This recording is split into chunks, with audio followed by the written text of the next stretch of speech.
સ્મશાનનું નામ સાંભળતા જ લોકોના પગ નીચેથી ધરતી ખસી જતી હોય છે, પરંતુ બનાસકાંઠા જિલ્લાના રામસણ ગામમાં એક અનોખું મુક્તિધામ આવેલું છે. આ મુક્તિધામમાં VSSM નામની સંસ્થા દ્વારા અહીં 4500 કરતાં વધુ વૃક્ષો અને શાકભાજીનું વાવેતર કર્યું છે. અને આ અનોખું મિની જંગલ બનાવવાના કારણે આ ગામના લોકો માટે રમણીય સ્થળ બન્યું છે અને ગામના લોકો પોતાના પરિવાર સાથે અહીં આવી શાંતિથી બેસી શકે છે. અને આ મિની જંગલમાં ઉગેલી શાકભાજી પણ લોકો આરોગી રહ્યા છે. મારું ગામ રામસણ, તાલુકો ડીસા, જિલ્લો બનાસકાંઠા. મારું નામ વાઘેલા જુજારસિંહ ઉદેશી. હું ગ્રામ પંચાયત રામસણ વીસી તરીકે નોકરી કરું છું. અમારા ગામની અંદર એક મસ્ત સ્મશાન ભૂમિ આવેલી છે. આ સ્મશાન ભૂમિ 2 વર્ષ પહેલાં એવું ગાંડા બાવળને એવું સામ્રાજ્ય એવું હતું કે અહીંયા કોઈ રાત્રે તો શું પણ દિવસે આવવા માટે પણ અહીંયા ડરતા હતા. અને અત્યારે અમે VSSM સંસ્થા દ્વારા જે મિત્તલબેનનું NGO ચાલે છે એનો કોન્ટેક કરીને અત્યારે અમે 4500થી વધારે વૃક્ષો વાવ્યા છે. અને અત્યારે એવું મસ્ત હળિયામણું વાતાવરણ બની ગયું છે અમારા સ્મશાન ભૂમિની અંદર કે ત્યાં પશુ પક્ષી આમ શાંતિથી રહે છે, કલરવ કરે છે અને અલગ અલગ જાતના વૃક્ષો પણ વાવેલા છે.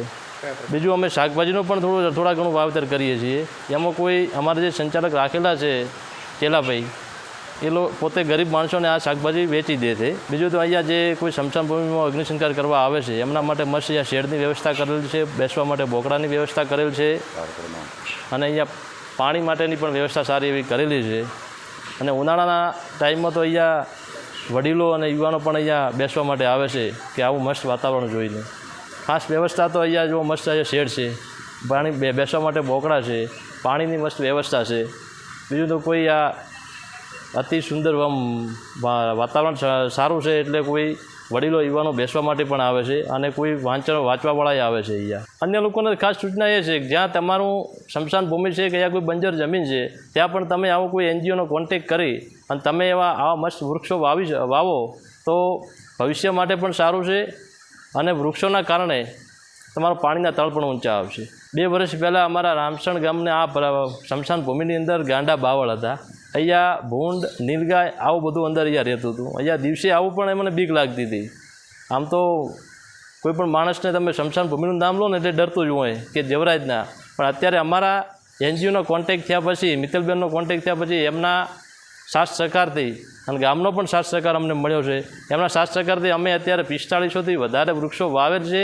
અને અત્યારે 2 વર્ષ પહેલાં કરતાં અત્યારે અમને આમ લાગે છે કે ના ખરે અહીંયા બેસો અને આનંદ આવે છે. રામસણ ગામમાં આવેલું મુક્તિધામમાં આજથી 2 વર્ષ પહેલા લોકો આવતા પણ ડરતા હતા.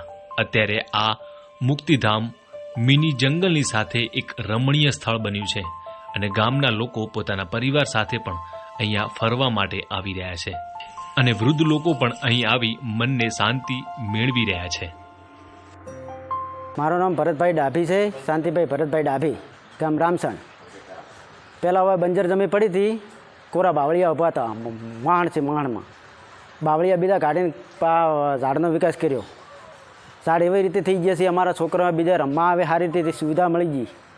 જોડમાં મારું મકાન છે, સાઈડમાં સારી રીતે વ્યવસ્થા, પાણીની બીજી સુવિધા સારી રીતે છે. પહેલાં બંજર જમી પડી હતી, કોરા બાવળ ઊભા હતા અડકાયા. હવે મહેમાન બીજો આવે તો કે સારી રીતે શું છે રામસણ ગામમાં કે આ ઝાડી બીજી પહેલાં બજારમાં ઝાડી ભાળવા જતા, હવે ગામની અંદર ઝાડી થઈ ગઈ. પહેલાં રાતના આવતા, દાડે આવતા તો અંદર ડર લાગતો. હવે તો રાતના આવે તો ડર ન લાગતો, અંદર સુઈ રહ્યો ને પહેલાં રાતના.